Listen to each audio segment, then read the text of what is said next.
आज की इस प्रेस वार्ता में आप सबका मैं हार्दिक स्वागत करता हूं, अभिनंदन करता हूं। हिमाचल प्रदेश की वर्तमान कांग्रेस सरकार द्वारा लिए जा रहे फैसलों और माननीय उच्च न्यायालय द्वारा दिए जा रहे निर्णयों से ये साबित होता है कि हिमाचल प्रदेश की कांग्रेस की सरकार हर फ्रंट पर फेल है, हर क्षेत्र में विफल हुई है और हर दृष्टि से नाकाम सिद्ध हो रही है। भारतीय जनता पार्टी लगातार आरोप लगा रही कि यह सरकार माफिया राज के दबाव में काम करती है। इस सरकार में माफियों का दबदबा है, चाहे बात खनन माफिया की हो, चाहे ड्रग माफिया की हो, चाहे वन माफिया की हो, चाहे भू माफिया की हो, और यहाँ तक कि इस सरकार के कार्यकाल में तो तबादला माफिया भी सक्रिय हुआ है। सरकार द्वारा लगातार दिए जा रहे संरक्षण के कारण प्रदेश माफियों के गिरफ्त में है। हमने ये भी कहा था कि खनन माफिया के सरगना कहीं और नहीं, हिमाचल प्रदेश के मुख्यमंत्री जी के विधानसभा क्षेत्र में है और उन्हें मुख्यमंत्री जी का संरक्षण मिलता है। पिछले कल एनफोर्समेंट डायरेक्टोरेट द्वारा की गई गिरफ्तारियों ने हमारे आरोपों को सत्य सिद्ध किया है। जो 2 गिरफ्तारियां हुई, दोनों नादौन विधानसभा क्षेत्र से, मुख्यमंत्री जी के चहेते। यही नहीं, ये खनन माफिया तो पूरे प्रदेश में पैर पसार रहा है। बात चाहे ऊना जिला की लीजिए, बात चाहे बद्दी बरोटीवाल नालागढ़ जिला की लीजिए, बात चाहे सिरमौर जिला की लीजिए, यहाँ तक कि कांगड़ा क्षेत्र में भी जो सीमावर्ती क्षेत्र है उसमें सरकार के कर्णधारों के संरक्षण में माफिया फल फूल रहा है और कई जगह तो सरकार के कर्णधार भी इसमें शामिल है। और इस विषय को लेकर खनन माफिया के दबाव में सरकार काम करती नजर आती है और कई ऐसे उदाहरण सामने आते हैं कि जब सरकार के उन माफियों को संरक्षण देने के आदेश कोई प्रशासनिक अधिकारी नहीं मानता तो विवाद भी खड़े हो रहे। परंतु ये सरकार इतनी माफिया राज के चंगुल में फंस गई है कि ये कोई भी कार्रवाई करने में नाकाम रही। ड्रग माफिया किस तरह से शरेआम प्रदेश में अपने कारनामे करता है वो किसी से छुपा नहीं है। वन माफिया के लिए तो सरकार ने ही निर्णय लेकर जंगल के कटान करने के रास्ते खुले। ऐसे ये सरकार माफिया के दबाव में काम कर रही है और भारतीय जनता पार्टी का मानना है कि ये सरकार माफिया द्वारा ही चलाई जा रही है। दूसरा मैं कहना चाहता हूं,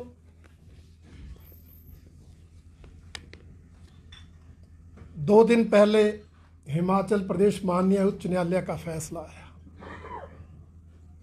एक मामले में उन्होंने दिल्ली स्थित हिमाचल भवन को अटैच करने का निर्णय दे दिया, कुर्क करने के आदेश दे दिए।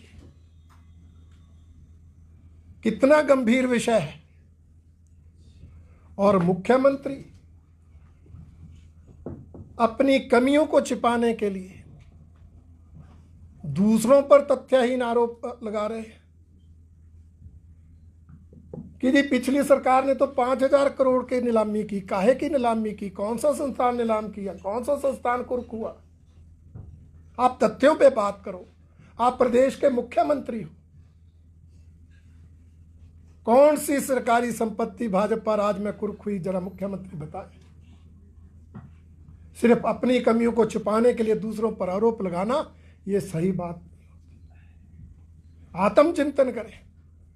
और मैं ये भी कहना चाहूंगा कि जजेस पर कमेंट करने की बजाय वो इस बात को देखें, क्या उनके वकीलों ने पैरवी की सही ढंग से? क्या उन्होंने अपने जिन मित्रों को advocate general, additional advocate general बना रखा है, क्या उन्होंने सही ढंग से मामले की पैरवी की? चिंता तो उस बात की करनी चाहिए। परंतु मुख्यमंत्री जजों पर कमेंट कर रहे, उनके निर्णयों पर कमेंट कर रहे। ये लोकतंत्र में सही नहीं। हमने तो सुना था, कांग्रेस के ही लोग बोलते थे, विधायक तक बोलते थे कि मुख्यमंत्री थोड़े डिक्टेटर हैं, तानाशाह हैं। पर जजेस के निर्णय पर जो कमेंट दिया, उससे लगता है उनके विधायक सही बोलते। अभी वो मामला ठंडा नहीं पड़ा, कल एक और मामला आ गया। हिमाचल प्रदेश पर्यटन निगम के 18 होटलों को तुरंत बंद करने के आदेश आ गए। सरकार तो गुणगान कर रही थी, हमारे राज्य में पर्यटन बढ़ रहा है, उस जिला में भी पर्यटन को बढ़ावा मिल गया, उस जिले में भी पर्यटन को बढ़ावा मिल गया, हमने ये कर दिया, हमने वो कर दिया। परंतु आपके 18 होटलों घाटे पे चल रहे हैं। उनको लाभ पर लाने के लिए आपने प्रयास नहीं किए। मामला अगर अदालत में गया तो आपके मित्रों ने सही ढंग से पैरवी नहीं की। और आज आदेश आ गया 18 होटलों को बंद करने का। मैं माननीय मुख्यमंत्री जी से पूछना चाहता हूं कि जैसे उन्होंने कहा कि हिमाचल भवन के मामले में वो अपील में जाएंगे, तो क्या इस मामले में भी अपील में जाएंगे या कोर्ट के निर्णय का सहारा लेकर ये 18 होटल अपने मित्रों को लीज पर दे देंगे? स्पष्ट करें मुख्यमंत्री। करने वाले हैं। हमें तो लगता है जिस तरह से ये मित्रों की सरकार चली है, मित्र सीपीएस, मित्र कैबिनेट रैंक के चेयरमैन, वाइस चेयरमैन, मित्र एडवोकेट जनरल, मित्र एडिशनल एडवोकेट जनरल, अब जो मित्र बचे कहीं उनको ये जो आदेश आया उसका सहारा लेकर ये होटल लीज पर ना दे। इसलिए मुख्यमंत्री को इस मामले पर स्पष्टीकरण देना होगा। और एक मामला पिछले कुछ दिनों से राजनीतिक गलियारों में चर्चा का विषय है। माननीय उच्च न्यायालय ने बहुप्रतीक्षित निर्णय दिया, जजमेंट दी, 6 सीपीएस हटाने के बारे में फैसला सुनाया। हम तो शुरू से कह रहे थे, जब से मुख्य संसदीय सचिव बने, कि इनकी नियुक्ति असंवैधानिक है, गैर कानूनी है और सरकारी खजाने पर बोझ है, फिजूल खर्ची को बढ़ावा दे रही है। मुख्यमंत्री जी ने हमारी बात नहीं सुनी। मामला अदालत में गया और मुख्यमंत्री जी ने ये सीपीएस बने रहें, इसके लिए दिल्ली से सीनियर एडवोकेट्स हायर किए। करोड़ों रुपए खर्च किया गया इस मामले पर ताकि ये सीपीएस बने रहे। उसके बावजूद माननीय उच्च न्यायालय ने फैसला दे दिया उनको हटाने का, तो अब सुप्रीम कोर्ट में जा रहे हैं, वहां भी सीनियर एडवोकेट किए जा रहे हैं। करोड़ों रुपए पहले सरकारी खजाने से खर्च हुए, करोड़ों अब खर्च होंगे। मुख्यमंत्री जी, आपकी ऐसी क्या मजबूरी है कि आप इन 6 मुख्य संसदीय सचिवों को कोर्ट के आदेश के बावजूद भी हटाना नहीं चाहते?